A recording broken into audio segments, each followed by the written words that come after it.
Hey, what's going on? It's Bill Burr, and it's time for the Monday Morning Podcast for Monday, August 31st, 2020. This is it. It's the last day of summer. Not really, but it is.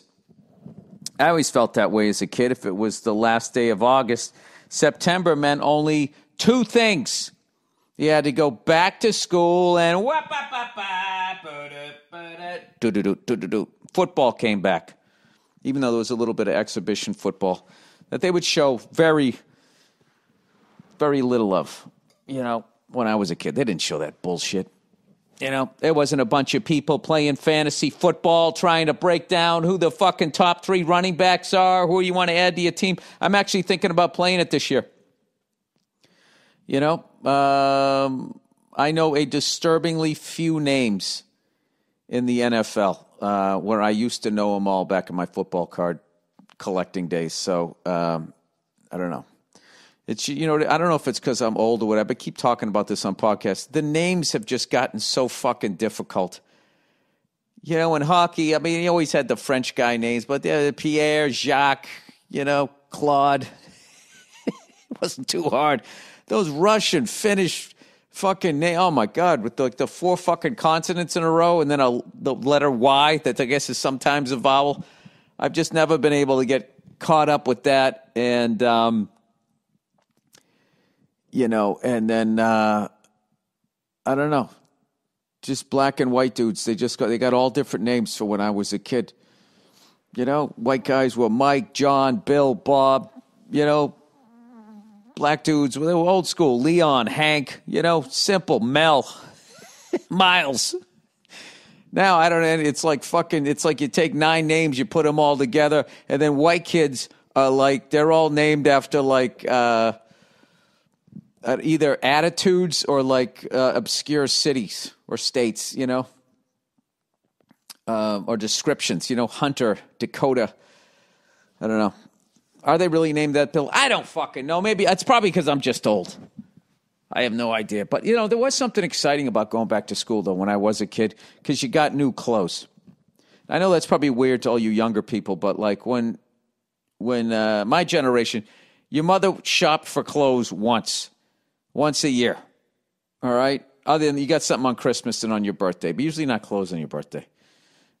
Christmas, you get some fucking, awful sweater or a shirt. Button-down shirt from your grandmother that had fucking flowers on it. Yeah, you got once. She went out and she'd buy fucking 2 or 3 pairs of corduroys, and then a couple of shirts, and then you'd have a pair of sneakers, and that was your pair. And then she'd buy them a little bit bigger, and those were your sneakers for the year. And that was it. That was fucking it. The overhead, that was it. You got some pencils and some pens. You got some notebooks. And then you took the brown paper bags from the grocery store and you covered your books. And you had to have a cover on it. If you didn't have a cover on it, then, I don't know, you got some sort of demerit. You got detention. And I remember there was this fucking cunty teacher that if you had a little tear in your book cover, he would walk by your desk and go, oh, look what's happening. And he'd stick his finger in there and rip your cover off, and you had to have a new one. Such a cunt. Such a cunt. And I remember having crushes on some of the girls in my grade. And I remember all the prettiest girls, they had their book covers were perfect. There was a way to fold it over. God, it's all coming back to me, where you taped the cover to the actual bag. And all the guys were like animals. We just cut them, and then you tape the fucking brown paper bag to the book. And then when it came off, you would be tearing off the inside pages of the book or whatever, or parts of the paper, the inside book. Oh, that was a long fucking time ago. Long time ago. And every year I had hope. This is the year I'm going to break out, and I'm going to get back to getting good grades, and I would do all right. And somewhere in October, I don't know. I just I couldn't stick with it. I didn't have the fight in me. I got a lot of shitty grades that I should not have gotten. One of the worst fucking things I ever did was fuck up in school like that, because then I didn't get to go to a buddy of mine just dropped off his kid at like Indiana, University of Indiana. And I'm just thinking, for 4 years, that kid's going to get to go to college basketball in that amazing arena that I went to a long time ago, and Bobby Knight was still there. And he earned it, you know? And I remember after my fucking college, my high school career, the shit that I had to like apply to colleges like this. Like, listen, can I just give you money to take 2 classes? Sorry, I got my phone on here. Can I just give you money to take 2 courses to just demonstrate that I can work at a college level? And I had to like strike a deal where they would gradually work me in, you know, like a non-Italian trying to work his way into the mob. And I could only get so far back in the day, right? So, anyway, yeah, that's what I did. And I gradually worked my way into the University of Massachusetts, Boston, and eventually transferred to Emerson College after that. And even that one, I had to kind of do the same thing. How many credits are we going to take? It took me forever. You know, if I just buckled down and applied myself, I could have been out. I actually, to this day, still think, like, what if I fucking actually did well in school? But then, even then, I still want to rush through college just so I can become a comedian.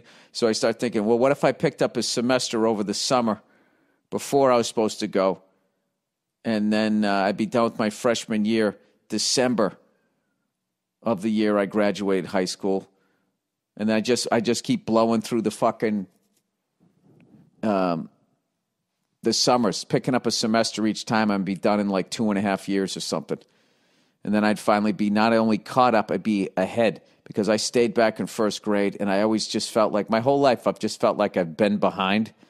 And the reality is there's nothing I can do about it, but that doesn't stop me in my 50s of still thinking about this shit. What the fuck is wrong with me? So anywho, hey, guess what? I got some social distance tour dates coming up. You know, everybody else is back to work. I have to work. I have a mortgage, just like you.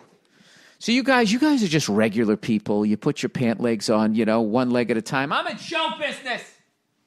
I jump into my slacks, both legs, same time. I'm going to be doing Twilight comedy on the farm. At South Farms, just 15 miles outside of Bristol, Connecticut. The September 23rd shows, the early show and the late shows, are sold out. Thank God. Thank you guys so much. So we added 2 shows, September 24th. Tickets are live now. You can go to billburr.com for the ticket links. And then we're going to try to we're just going to see where this goes, how many shows I can add. And then I'll be back east, so then we might, if the ticket sales go well there, then maybe, I don't know, maybe I do something else, maybe I don't. I'd have no idea. All I know is, I have to get back out and I have to go back to work because I got a wife and 2 kids and a fucking mortgage and all of this shit. You know, we've downsized a little bit. We've pulled back. We've tightened the fucking bootstraps that you pull yourself up while you cinch your belt a little closer around your waist, whatever the fucking expression is. No, I have to, I got to stop dipping into the rainy day fund here, and I got to go out and go make some fucking money. That's basically it. Okay, I mean, I can't fucking sit around doing nothing.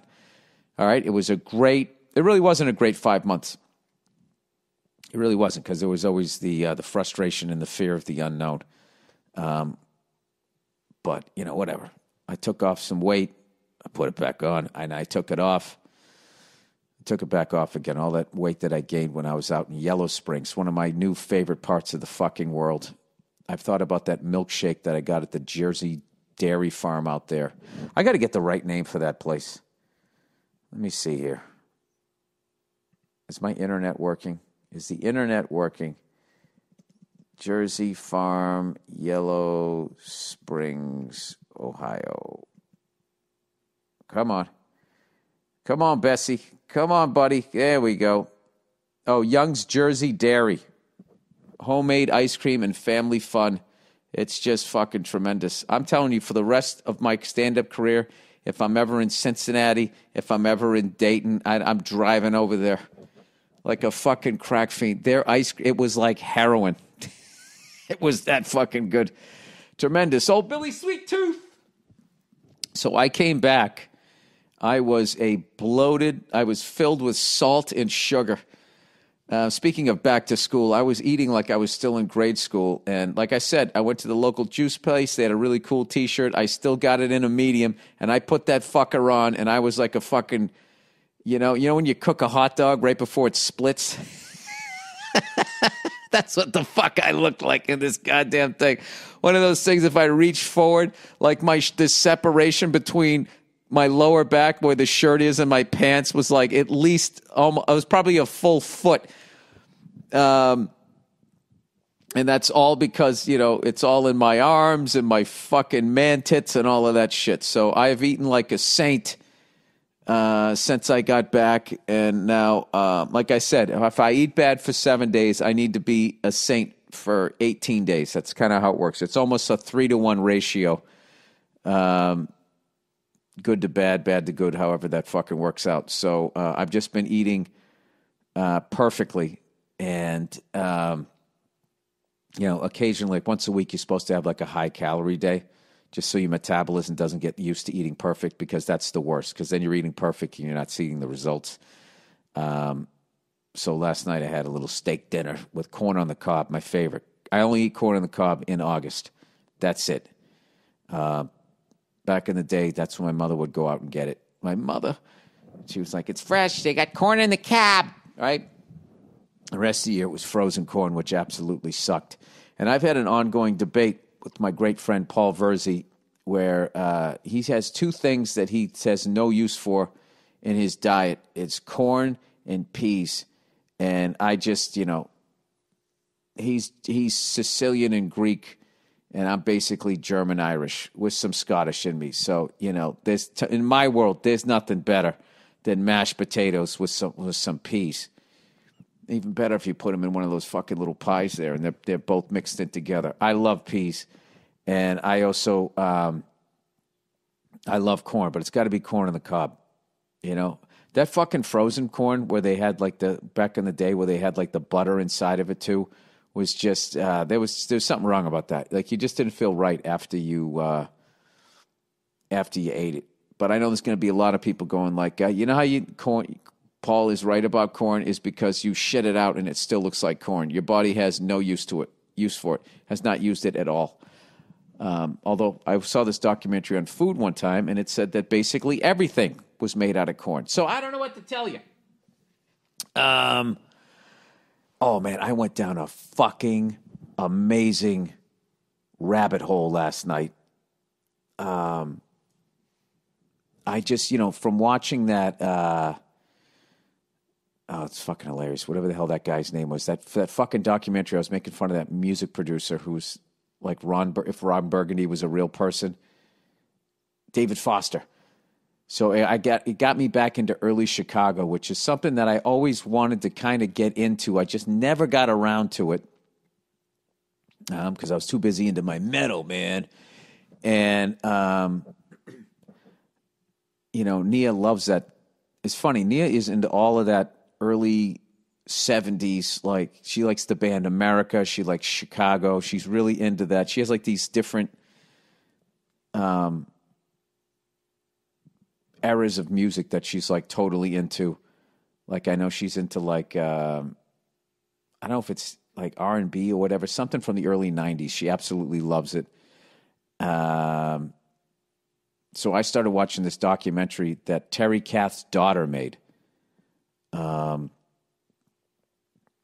I didn't get any sleep the night before, so I can't even remember the name of it. I think it was the Terry Kath Experience. And basically, this fucking guitarist, I've told you about him before. He was so good, and I didn't know this. Like, Jimi Hendrix saw those guys and saw Terry Kath and was so blown away by them that he took them on tour. He had them open up for them, and he was telling everybody, going, Terry's a better guitarist than I am. And that is why Jimi Hendrix was so great. Because there's a lot of fucking people in show business that when they see a beast coming up, they want to get away from him and have some cupcake open for him. But the true greats, who even when they're considered the greatest out there, are not afraid to be challenged and want to be pushed, because their passion is not that stupid list that they're on. It's about continuing to get better at what it is that they do. So it made me love Jimi Hendrix even more, and Terry Kath even more. And you got to watch it. It's called the Terry Kath Experience, and they get into all of a lot of stuff that I didn't know. I didn't know where the band was at and how Terry was looking to do a solo album at the time that he left. And I also owe David Foster a little bit of an apology, because I was saying he took the balls out of the band, but while Terry was still in the band, they had that #1 hit in 1976, If You Leave Me Now. Remember that song? If you leave me now, you take away the biggest part of me. Ooh, no, baby, please don't go. And the horns, bum, bum, bum, bum, bum, bum, bum, bum, bum. That song, when I was a kid, even when I was a kid, it kind of used to depress me. And I'll be honest with you, a lot of Chicago's music, there was something about, I don't know what key it's in or whatever, but it kind of, I don't know, would bring me down a little bit. There's certain music that I totally respect, but if I listen to it because of the way I'm wired and prone to depression, like it fucking drags me down. John Legend, another one. My wife loves John Legend. When he we're just ordinary people. When I hear that Ordinary People song, I want to go put a fucking gun in my mouth. Not literally. Everybody relax. I don't need to fucking phone a friend here. I'm just saying.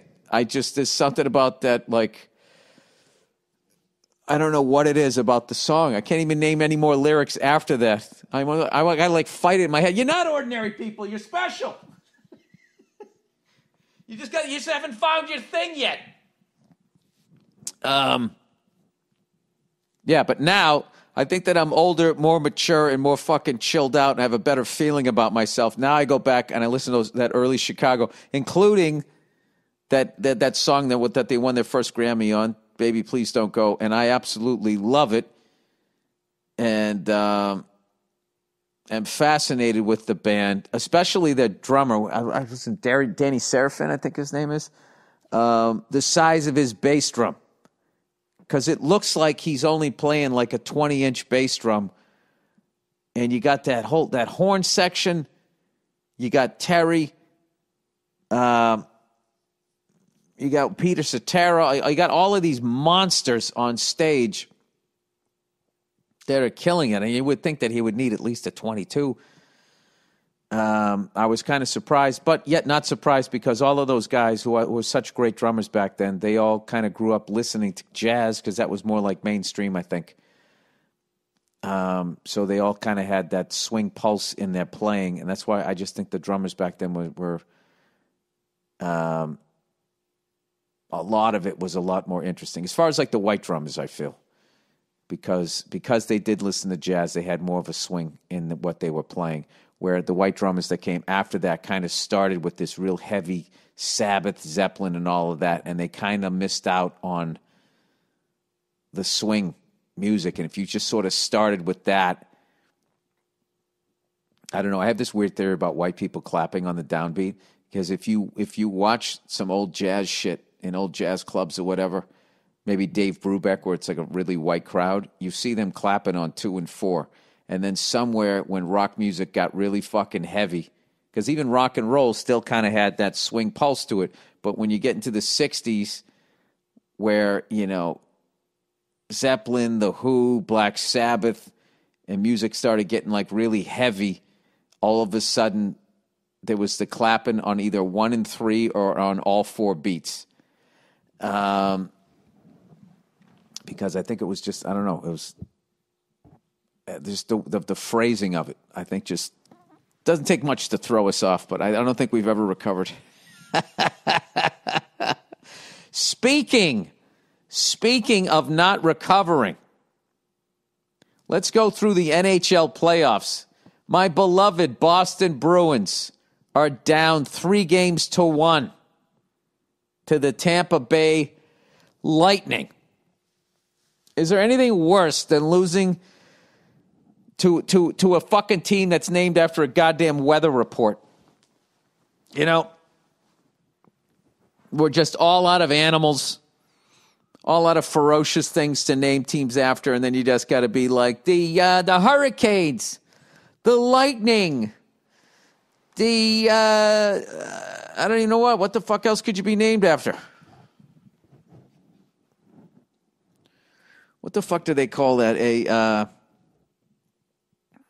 What is that inversion where all of a sudden just air comes crashing down like a fucking skyscraper? A microburst. The microbursts. You can't say that because then everybody will talk about dick size. Yeah, we are down to the Tampa Bay Lightning, who are just playing great. And, we've taken a couple of stupid penalties. Took a 5-minute major boarding penalty in the last one. Not arguing the call. That's exactly what it was. And then they scored the third goal, which just really put us in a hole. And considering that we got Halak in net, where the way he's been thrown in there, we need to be playing with the lead, and we're not. And then on top of that, we're then taking dumb penalties. And that right there is a recipe for being down 3-1. Now, I think my Bruins have too much heart. I don't think they're going to lose today. Then it becomes 3-2. Then it's interesting. Your number one seed in the East, Philadelphia Flyers, the Creamsicles.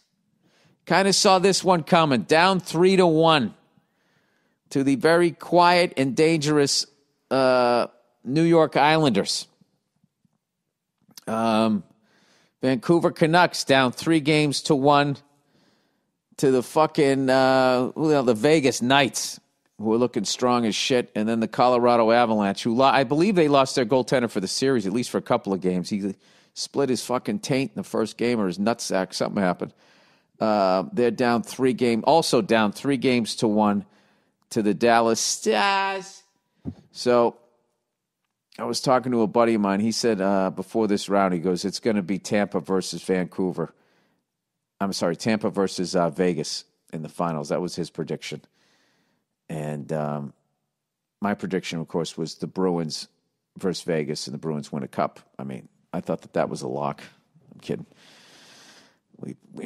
We were behind the 8 ball. Okay, goddamn goaltender left. What are we supposed to do? Okay, respect the fact. Respect the reasons why he left, but that definitely left us kind of in a bit of a pickle, as they say. So, I don't know. Just as a fan of hockey, I don't like that everybody's down 3-1 because I want to see as much hockey as possible.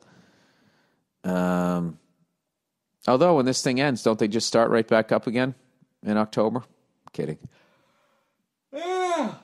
How the fuck are they going to get everything lined back up again? Where if these playoffs are going to go into October, I mean, not at this rate, if everybody wins in like fucking 5 games. My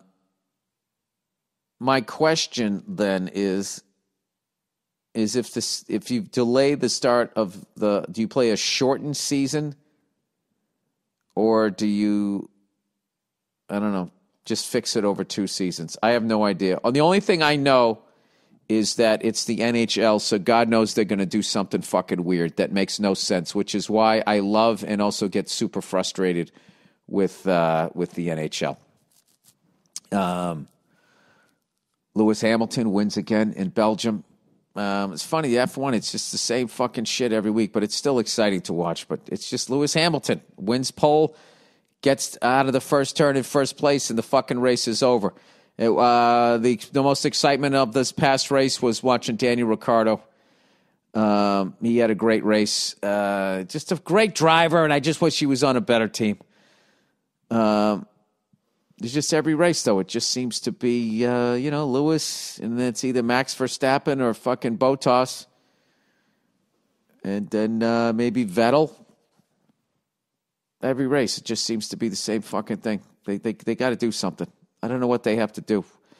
Maybe the other teams can fucking step it up, peek into the Mercedes little pit there and see what the fuck it is they're doing. I don't get it. Step up your game, something. And I also I'm 2 races behind on MotoGP. I finally saw that MotoGP race where they had that horrific fucking crash, which I saw the replay of the day it happened, but like to watch it sort of with the race going on. I mean, I can't believe somebody didn't get killed. If you didn't see it, basically they were coming down a straightaway going close to 200 miles an hour. 2 bikes touched, and at the end of the straightaway, you got to brake hard and then make a right turn. And these guys collided on the right-hand side of the track, so their bikes got twisted up. One of them, continued on straight.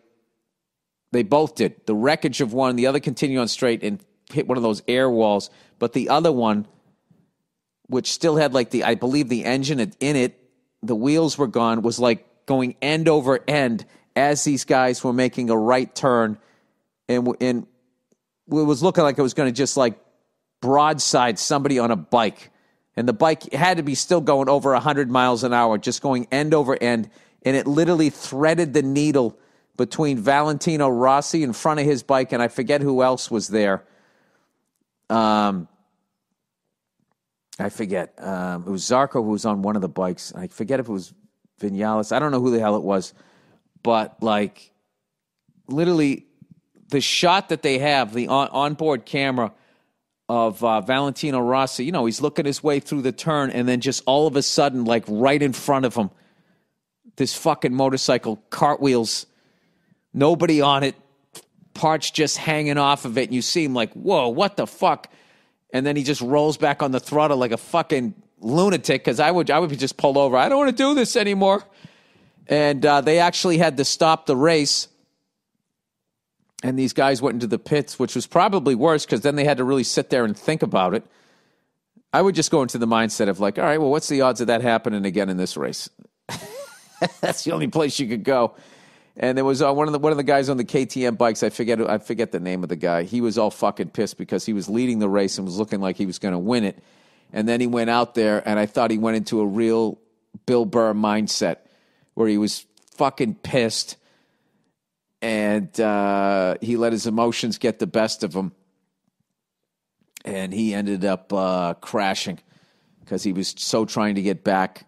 He seemed like a hothead. I really related to the guy. And I felt bad when he crashed out of the race. So I will be watching the next race, wherever the fuck that one is, to get caught up. So this weekend, if they have another one this weekend, I will be all caught up. All right. So that is it. Let's do a little bit of... Let's do a little bit of advertising here. Look who it is, everybody. It's old Zip.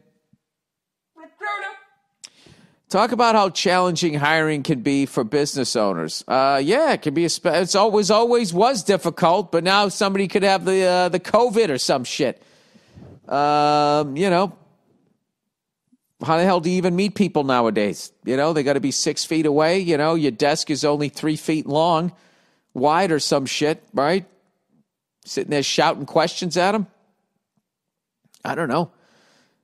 Wouldn't it be easier if you could just fucking go online and have why are you making me do all of this? I don't know what to do here. Monica Starks could relate. Okay, anyways, especially with everything else they have to think about these days, enforcing social distancing, supplying masks for their employees, etc. That's what I was trying to get to. Monica Starks, everybody, could relate. She needs to hire, I always like that name, Monica. She needs to hire for a pivotal role. To hire for a pivotal role at her construction company, GS Group, but was having a tough time finding the right person, especially with so many candidates out there. So she switched to ZipRecruiter.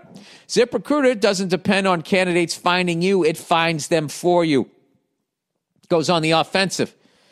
It's not acting like the hot chick at the bar waiting for somebody to buy a drink, right? It's out there on the dance floor, shaking its ass, throwing out that personality, like a strong 6 does at the club. Its technology identifies people with the right experience for your job and actively invites them to apply, which is why you should try Zip for free at ZipRecruiter.com/Burr. That's how Monica found Lamont Jenkins. Lamont? Wow. I didn't know somebody named somebody Lamont. Lamont, you big dummy. You've been hired. She said that ZipRecruiter sent Lamont's profile to her around 5 minutes after she posted her job because he was a great match for the role. Well, yeah, he had all that experience working for his dad in the junkyard. He'd be great at the construction company. Imagine actually having new parts that fit. Through ZipRecruiter, Monica's company has hired everyone from accountants to project managers to field scientists. But Monica's not the only employer who loves ZipRecruiter. 4 out of 5 employees who post on Zip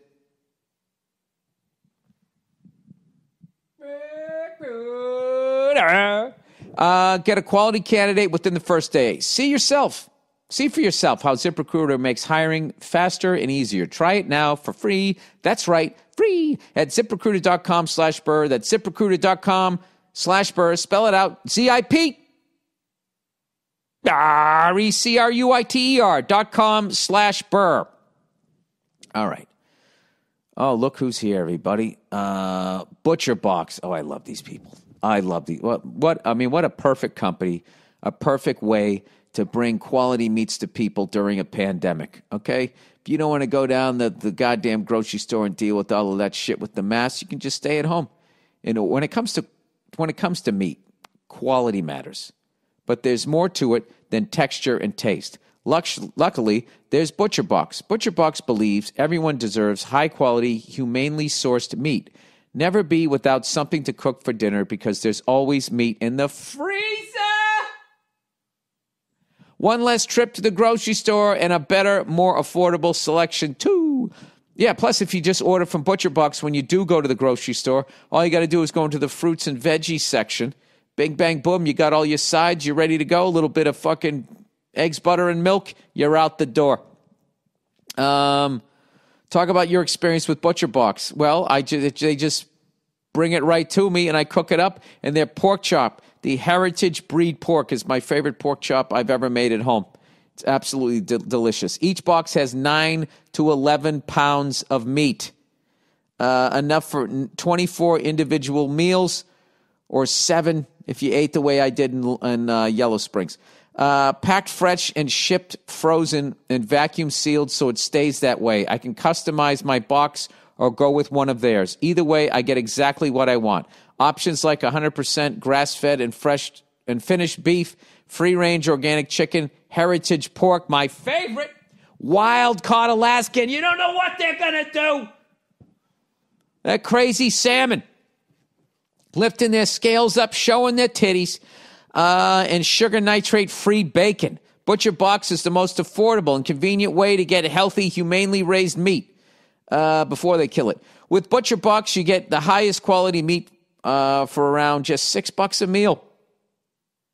And they even have free shipping nationwide, except Alaska and Hawaii. And Alaska and Hawaii, I mean, Jesus Christ, you can just fucking shoot a bear up there.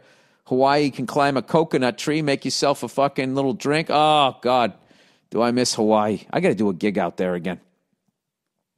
Right now, Butcher Box is offering new members ground beef for life. That's 2 pounds of ground beef in every box for the life of their subscription. Just go to butcherbox.com/Burr. That's butcherbox.com/Burr. All right, stamps.com. As we slowly adjust to a new normal, we still need to be smart about, oh my God, I just went, you don't have no idea where my head just went. Because, I don't want to fly commercial because I got little kids at home and I can't risk, and I don't want to fucking quarantine for goddamn 14 days. I was just thinking of flying to Hawaii private with my family, and the plane goes down, and rather than mercifully crashing, the pilot was able to land it where we still survive, and there's no raft, and we're just sitting there with our legs dangling in the water with life preservers on. Jesus Christ. Do I have a fear of the ocean? All right, stamps.com. As we slowly adjust to the new normal, we still need to be smart about how we do the business. Look, first of all, we've already adjusted to the new normal. Okay? I don't even remember going to work anymore. I don't know about the rest of you guys. This is just the fucking way it is. I don't remember being in comedy clubs. I vaguely remember that. I can't imagine I can't even remember the sound of what a packed theater sounds like. All right? at this point, I've done 4 parking lot shows, and I've done 3 shows in a cornfield, and that's just what it sounds like to me now. So I don't know that it is normal. I'm not adjusting anymore. I'm there. Anyways, luckily there's stamps.com to make things easier. They've been able to keep their businesses running and avoid the crowds at the post office, all from their own computers. That's phenomenal. I'll tell you, all of these people that have been advertising forever, who knew? We always knew they were convenient, but they are perfect for a pandemic. Hire from home. What have we done here? Hire from home, get your meat delivered to your home, and then ship out all the bullshit you got to ship out from home. It's perfect. These are perfect pandemic company models. And you'll save money with discounted rates that you can't even get at the post office. You've heard me talk about Stamps.com. They've been sponsoring the show for over 7 years. I think it's 8 years at this point. And if you haven't tried it, what are you waiting for? Stamps.com brings all the mailing and shipping services you need right to your computer in the comfort of your home or office. Whether you're a small business sending invoices, an online seller shipping out products, or just working from home and need to mail stuff, Stamps.com can handle it all with ease. Simply use your computer to print U.S. postage 24/7 for any letter, any package, any class of mail, anywhere you want to send. Once your mail is ready, you just leave it for your mail carrier. Schedule a pickup or drop it in a mailbox. It's just that simple. And like I said, with Stamps.com, you can get great discounts too. 5 cents off every stamp and up to 62% off USPS, United States Postal Service, and United Parcel Service shipping rates. Stamps.com is a no-brainer, saving you time and money. Right now, my listeners, get a special offer that includes a 4-week trial plus free postage and a digital scale without any long-term commitment. Just go to Stamps.com, click on the microphone at the top of the homepage, and type in Burr. That's Stamps.com. Enter Burr, B-U-R-R. All right. Okay, we're on the back 9. All right, we're going to be doing a little bit of questions and answers, little call and responses here. All right, Schoolhouse Rock, everybody. This is the first one. I remember Schoolhouse Rocky and Chip Up the Block from your favorite Schoolhouse Rock. Schoolhouse Rock, dear Bill, did you know Amazon Prime has all the episodes of Schoolhouse Rock? What do you fucking work for Amazon? I still feel like I'm doing a read here. Here's just a few as a memory. Jogga. I actually I own all of this on a CD. On CD, I just don't have a CD player anymore. Just a Bill. I'm just a Bill. Yes, I'm only up in conjunction, junction. What's your function? Interjection. Shows emotion. Hallelujah. What about verb? I do my thing in action. All right, and so on. You know what's funny is I listened to all of those as a kid. I absolutely loved them. And then after I stopped watching cartoons and everything, I started playing drums. I tried playing guitar and all of that. And then I gained an appreciation for bands. And I got to tell you something. The drumming on like Three's a Magic Number is it is the perfect drum part. Incredible musicians that are on that thing. He said, I just sat and watched the ones I remembered, and it was amazed at how well they put together the songs that had dry as hell topics like how a bill is put into a law. How catchy. Yeah, and just shit you had to memorize. We the people, in order to form a more perfect union. I forget. Provide for the common defense. That they put the songs, okay, how catchy the tunes were, and that I remember them like 30 years later. I could almost sing them word for word. It's also impressive how many there are, how many never aired that I saw, and finally, how many were super anti-British.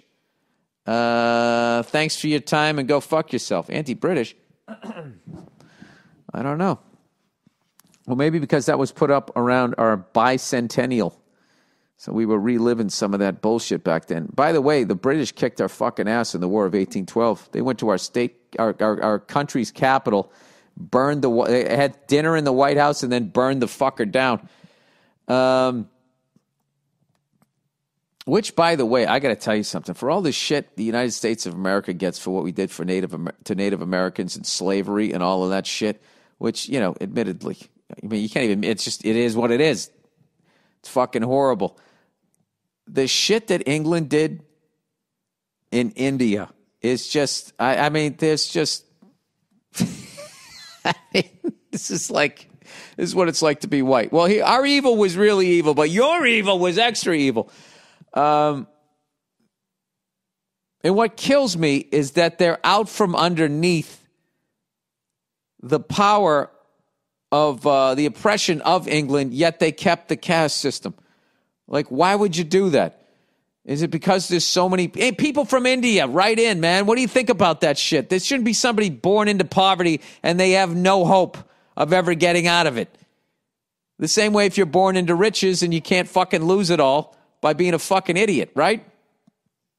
Are there just too many people to try and pull that out? It's kind of like over here. Like, we all know it's a Ponzi scheme, but everybody's bought into it, so you got to keep going with it, right? I don't know. It's fascinates me. And also, my one trip to India, I fell in love with the place and the people there. And I saw some of the most amazing things there. And then I also saw some of the most heartbreaking things there. And it's just, you know, they're fellow human beings. And if you have any sort of a heart, you don't want to see people suffering. So, people from India, write in, man. If you were to fix your country, two things. How would you get rid of the caste system? If that is the solution, because I don't want to be the guy who went there one day for fucking, I was there for about 36 hours. And number two, how would you fix the population problem? Let me know. All right, Middle East. Dear Bill, remember the Middle East? Yeah. I'm still listening to hair metal. We're still over there. Remember the Middle East? It's this place that's far from us that has little impact on us here in America, except when we need to blow them up for defensive reasons. What do you mean they have little impact? They basically still provide the majority of our oil, right? That's our energy. We're still dealing with the fallout of 9/11 and those never-ending wars that we had over there. Finally, they did end Afghanistan, which is not the Middle East, but I'm just saying the never-ending wars that we ended up getting involved in over there, and we bankrupted the country fighting that fucking war over there. So they have a major impact on us. And also, they're fellow human beings, and if they're not getting along, that's eventually going to affect over here. Funny how we don't talk about that anymore. How come liberals and Democrats don't talk about that anymore? I don't feel like anybody talks about it. I feel like people almost think we've been at war for so long, it just feels like we're not at war. They just approve military budgets, and no one says peep. I don't believe Republicans do either, and I've been saying this forever. This is why I never vote for Democrat or Republicans, and I'm always going with libertarians, because they seem to be the only ones going, corporations own our politicians and are determining our foreign policy. I could, I might be wrong. I might be wrong. Maybe the Democrats are the only ones not saying anything. Maybe the Republicans are the ones. I will give this up to Trump. He does talk about never-ending wars, and Afghanistan has ended on his watch. Like it or not, liberals, that has happened. Not saying that I like the guy. Not saying that he's shown any sort of fucking leadership during this difficult time. My vote right now, the most leadership I've seen during the pandemic is Jerry Seinfeld and what he wrote in the New York Times. That's the first thing that I read about the pandemic that made me stand up straighter and make me feel positive. Anyways, he goes, it's almost like they tell us what to talk about and think about. Right now, they show us violence every day, probably to normalize it so they can make an excuse to up the domestic military police and convince us we need more ruling over. P.S. Check out Matt Taibbi's book, Hate Inc., pronounced Taibbi. Okay. TIE-EE-BEE. You didn't capitalize any of it, so I don't know where to stress. It's all about that culture war being propped up by news outlets for money. All right, I love everything you wrote, but I don't like that it was basically aimed at liberals, and that's the problem right now, is that all criticism of this country right now is aimed at either Democrats or Republicans, and you got to step outside of all of that. And you just have to, it's like looking at the NBA, and you have to understand that the NBA has sold its soul to the super team, and even if your team wins a championship with the pile-on team, you still have to step back and say this isn't good for the league, despite your team loyalty. And I feel the same way about politics, that we're on a runaway train. We just are on a runaway train, and that Paris Agreement where we were actually going to have to look at alternative sources, live a cleaner lifestyle. To pull out of that, okay, great, saves us money, but what is the end game? If you're saving money and you're destroying the fucking planet, which is what the fuck we're doing. We are doing that. So California passed a law where all the trucks are going to, by 2025 or something, are going to have to be electric. Like, stuff like that needed to happen fucking 30 years ago. We are so far behind. We're like a sixth-year senior here. Trying to graduate, but I still, because the only thing you can do is just believe in people. I believe that Democrats and Republicans at some point will come together, and it just feels good to say it. We got to come together, and you know something? What it really is we have to, I think as individuals, we have to be helping out the problems, because to put it all on the cops, to put it all on your politicians, to put it all on your military, and then you just get to not deal with it, outsourcing all of those problems. If you don't like what's going on in inner cities, you should get involved in programs that give people a fucking chance. And especially if you think that, certain races of people choose to live that way, are prone to violence and all that, go down there and get involved. And then you'll actually meet people and you have a fucking frame of reference instead of some ignorant shit that somebody put in your head when you were a kid. It's one of the great experiences that I've probably the greatest experience I've had getting into show business is traveling this whole country, every state, and then going across Canada and then into Europe, Australia, and went to Asia one time.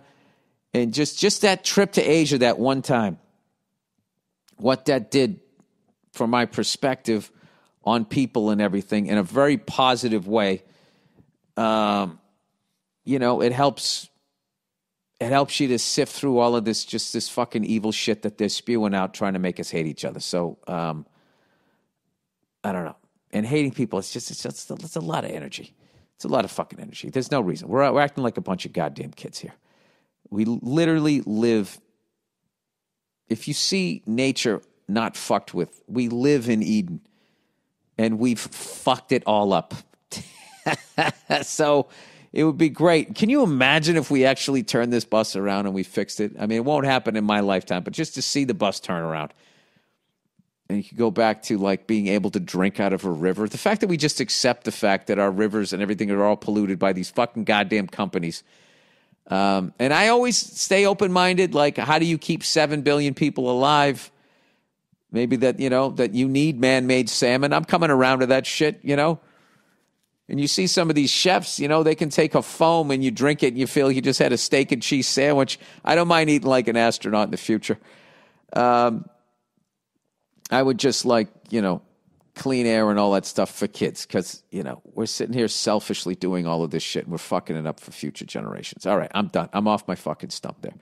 All right, so, one last thing. Yeah, in the future, like when you present arguments, like a great way for people to hear what you're saying is not to say liberals or conservatives, and kind of let go of all of that shit, which is a big ask, I think. It's almost like letting go of a fucking religion. Podcast response. Bill, I have a feeling that this is just going to be somebody trashing me because they say, it sounded to me from your last podcast that you've only read headlines and social media posts about 17-year-old kid who shot 3 people in Kenosha, but probably haven't watched the video yourself. No, I watched the video. If you've not watched the video, I'd like to hear if your perspective changes after seeing it yourself. It seems clear to me that Kyle Rittenhouse didn't take an assault rifle, as you said, just shoot unarmed, innocent fucking people. It doesn't look to me like he just decides to take matters into his own hands and shoots them. The first guy shot was charging at Kyle and throwing some unknown flaming object in his direction while he was trying to run away and hear a gunshot directly behind. All right, admittedly, I watch grainy footage of this shit. But here is the thing. Here is the thing about all of this shit. All right? A 17-year-old kid should not be walking around with a fucking assault weapon. Okay? And then, secondly, why people are rioting and all of that stuff, is something else that white people have fucking ignored for hundreds of years. There is also that. Now, you should not run at somebody. You should not fucking, throw a flaming thing at somebody or anything like that. But I do not sign off on fucking people. I would have to watch all of this fucking thing. Look, if somebody comes into your fucking house, yeah. But if you're outside going down there with a gun to confront people, then I don't know. I don't know. But you are right. I haven't watched it, I guess, to the level you have. Doesn't look to me okay. The first guy shot was charging a cow, throwing some unknown flaming object in his direction. Well, obviously you can't do that. The second guy was shot trying to grab his rifle as he was being kicked in the face by another protester. The third guy shot was lunging towards him with the pistol in his hand. Before the first shooting, he can be seen on video running away from a group of people. My question, though, is why is he there?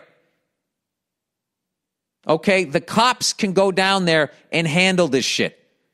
Why is he out there? That is my question. And he's retreating. Someone behind him fires a gun into the air. Imagine running away from a mob of people, hearing a gunshot from behind you, then turning around. Okay, here's my question for you. Imagine putting yourself in the perspective of those other people. Because the problem is that people just keep putting themselves into the perspective of the white person if they're white or the black person if they're black. The bottom line is you should not be rioting. And the other bottom line is you should not be going out there acting like you just deputized yourself. This is a 17-year-old kid. What the fuck is he doing out there in the middle of a fucking riot? There's also that question, isn't there? All right, at this point, he had to choose between using his rifle or getting into a fist fight with an angry mob. You're not addressing why he's out there. After this shooting, he does not flee the scene. He grabs his phone and stays with the victim. However, the mob quickly starts moving his direction, begins yelling at him, so he runs away to avoid another confrontation. Once again, the mob does not allow him to flee. Yeah, and he also inserted himself into this, is the thing that you're ignoring. And the second shooting about a minute later can be seen jogging down the street with a group of people chasing him with someone yelling, "Get him, get his ass." Yeah, because he just shot 2 fucking people. There's also that, okay? What you're acting like is this guy was sitting inside doing his homework. He went out there to confront. He went out there with a gun to join it. Okay, now if you don't have any sympathy for people that went out to riot, how do you have sympathy for somebody that went out to confront it who's not a cop? That is my question, all right? Now, I'm totally about, I 100% get the self-defense thing that you're saying here, but you're not addressing why he went out there. All right? What about that guy, that same thing, that guy in Florida where the cops are going, don't follow that kid, don't follow that kid. He went out there to have a confrontation. Anyway, within 2 seconds of tripping, a person tries to kick him in the face while he's on the ground, and a second person reaches down, grabs the barrel of his weapon, and is shot in the chest. He immediately sights his rifle on a man running towards him with the handgun. The man with the handgun freezes and puts his hands up for about a second. It appears Carroll looks down at his weapon to clear a malfunction, at which point the man with the handgun lunges towards him and is shot in the arm. Now, okay, so now imagine you're trying to get away from it. Yeah, I get all of this stuff except why he was there. Why are you there? Why the fuck are you there? That's what I don't get. While someone is screaming for people to stop you, someone sprints up behind you and throws a haymaker at the back of your head. Yeah, what you're ignoring is that he went down there to confront. He got his confrontation. He then got involved. Like, what would you think would happen if you went down and started shooting people in a mob? What would you think if you went down and faced a mob? You go down there with your gun to face a fucking riot, and you are against the rioters. Like, what? Put yourself in that other position. What are you going to do? All right? Put yourself in the position of the rioters who've been pulled over for years and years and years for no fucking reason at all other than for being black, and they could literally be driving home from a night course at college and end up dead. And the people who do it have never gone to jail. Imagine how angry they are. Imagine if they're showing up and there's yet another white person with a fucking assault weapon walking around and no one has a fucking problem with it because they're white. Imagine if you're a black guy and you're walking down the street after you just shot a couple of people who are coming at you or not with your hands up, and the cops just go, oh, hey, get out of the way. I mean, if you're going to do this, put yourself in the white dude's position. You have to do that on both sides. Okay? Now, from what you're saying, if it went down the way you're saying it went down, then all of that on paper is self-defense. But what I don't understand is why he goes down there. Why does he show up with this fucking gun? What is he doing? He's not a cop. He's 17 fucking years old. He should be at home, inside, and he should be letting the people whose job it is to stop it. He doesn't. He chooses to go down there, get involved, and face the anger of hundreds of years of oppression, inserts himself into that, and is standing there with a fucking gun. Okay? I would think if I went down with a gun to a fucking riot, I'm eventually going to run into somebody with a fucking gun. That's what's going to happen. So, I mean, look, if that kid was fucking sitting on his front porch even, trying to defend his house, because if they're going to come and burn down his house, you got a gun, you have every fucking right. But you start walking down you insert yourself and walk down the fucking street, you're looking for it, isn't he? I don't know. And this is another thing too. I am not condoning what people do in riots. I think riots are wrong. I don't think that they help what people are trying to achieve. On the other side, I definitely believe that people get hired both in those New World Order fucking white peaceful protests. I definitely think that the government hires people to go down there and stir shit up. I've seen plenty of fucking videos where they just leave stacks of bricks places, acting like they're fucking building. It's like sitting in the middle of the fucking road.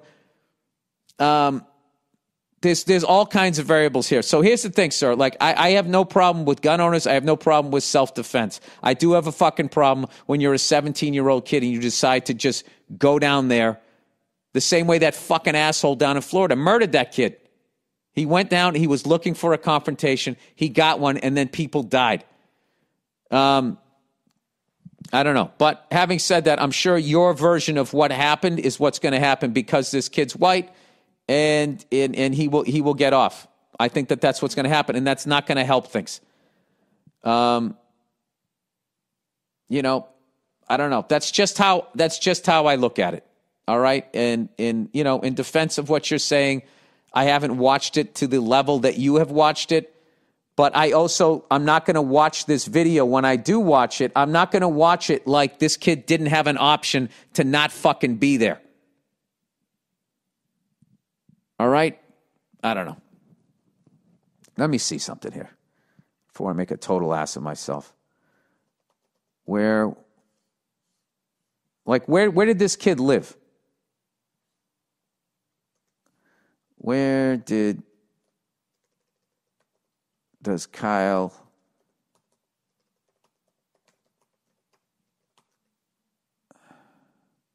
slowy internet? Of course. I mean, didn't this guy like drive from a long way away? The reality is I shouldn't be weighing into this shit if I know this little about it. That is the truth. But I will, if this is another classic example of somebody who did not have to be involved, who was not a fucking cop, and went down there with a fucking weapon and then inserts themselves into a situation where they now have to defend themselves and then kill fucking a couple, 2, 3 people. It's like, and then it was self-defense. It's just like, what the fuck were you doing? You know? I've always equated it to like, I could fucking, walk through Central Park back in the day at 3 o'clock in the morning, dressed like Liberace, singing I'm in the money, waving my money around. And then when somebody comes up to me and starts attacking me, I think, first of all, if I get my fucking ass beat, the person who did it is still wrong, but there's also an onus on me of like, what is your response? Like, why would you put yourself into that fucking situation?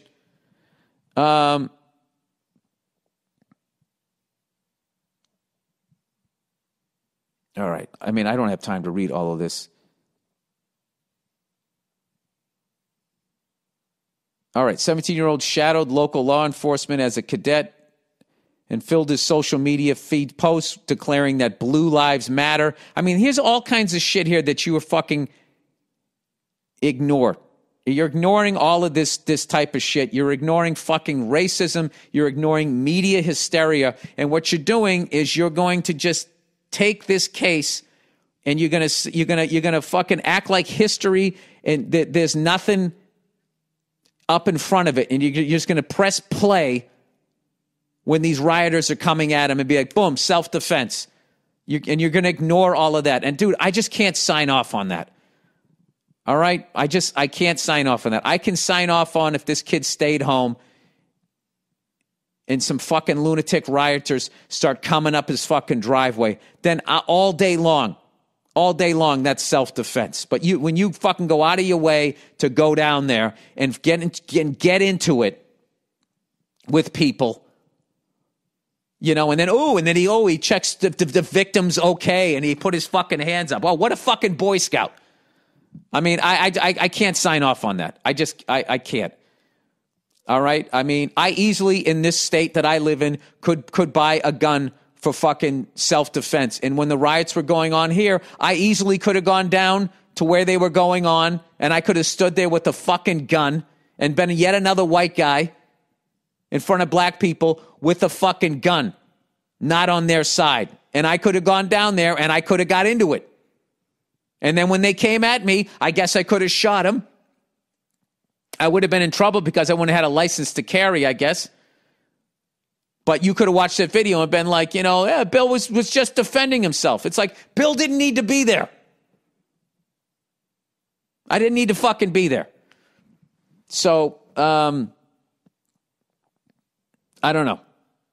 I have empathy for people on both sides if all of a sudden, because of the ills of society, you are thrusted into something. But when you go out of your fucking way as a white person to go down there and confront it, that's the part that I have a problem with. And I don't have a problem with black people protesting.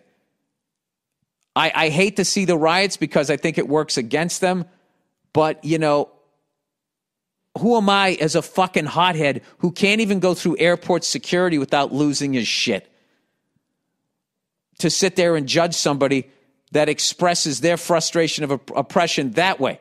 And I'm not saying that that's only it. I'm not saying that there's not some piece of shits that just want to go down there and get some free fucking TVs and shit. There's always opportunists. I'm not saying that either, but I can't co-sign on the going out of your way to stand in front of people with a gun, and then, oh my God, I had to shoot people because I was being attacked.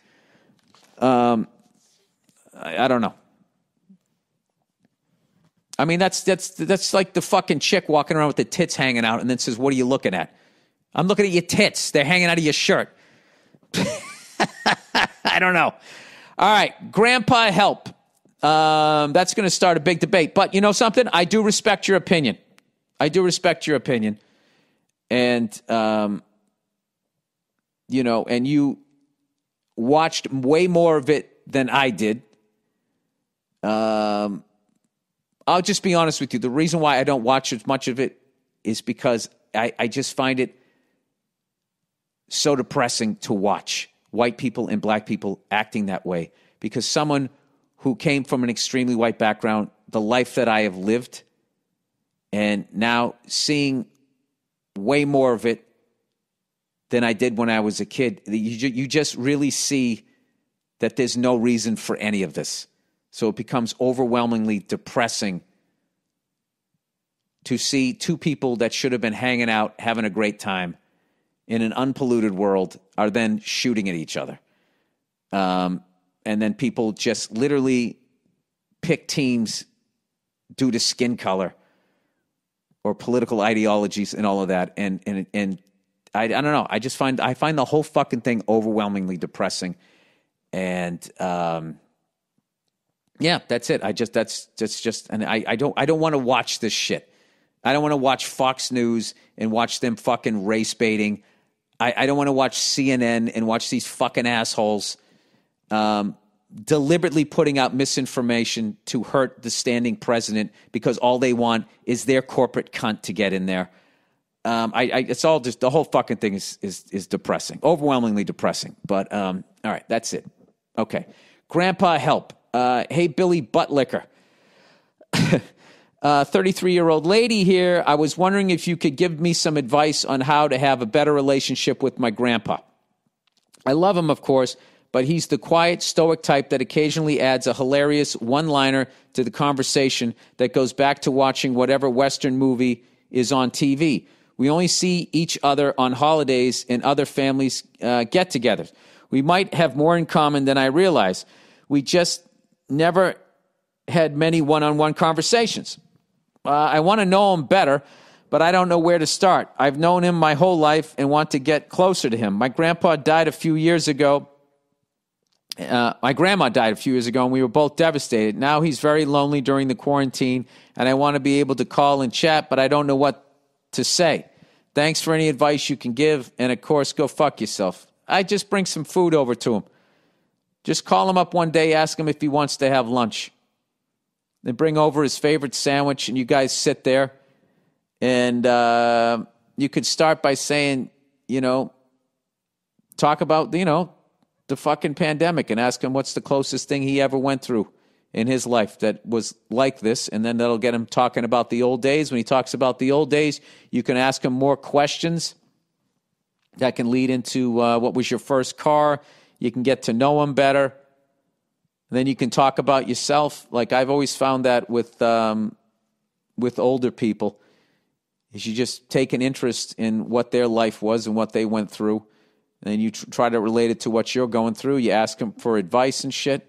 And then there has to be something, that activity that he's into, that maybe there's an overlap that you guys could do together.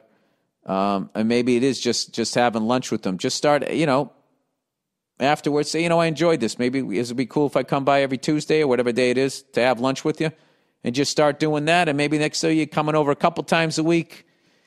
But if you work on it, you can definitely make it happen. Anyway, a number 6 combo from Jack in the Box and 2 tacos. All right. Hey, oh Billy, bag of bones. I was getting some late night munchies from my go-to spot, Taco Bell, the other day. When I pulled up, the drive-thru was closed when it was supposed to be open for another 2 hours. I searched for nearby fast food. By the way, the number 6 combo from Jack in the Box with the 2 tacos was my late friend Wayne Previty's favorite order. Anyways, I searched for nearby fast food joints, and Jack in the Box came up I've never had Jack in the Box before, as I was not interested in a one-stop shop for all your fast food needs kind of place. Fast food isn't all that great for you to begin with, but a joint that serves every type of food at all hours of the night can't be that good. However, after hearing about your friend Wayne and your failed Jack in the Box attempt, I thought I'd give it a shot. Oh, that's cool. So I got the number 6 combo, which actually does have ketchup on it. I didn't know that because I used to get the ultimate cheeseburger, and that had no ketchup. And 2 tacos.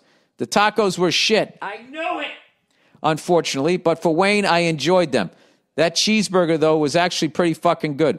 I will definitely be revisiting to give some more items a shot and have another ultimate cheeseburger in the future. Well, back in the day, the ultimate cheeseburger did not have ketchup on it.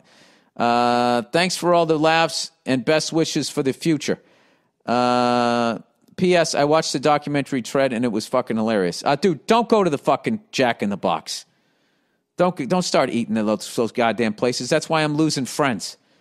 Go to the heart doctor. See what you've done to yourself, so you can figure it out and they can hook you up. I got an appointment coming up. Because that's what it is. Because I'm at that age now where we're all paying for our sins.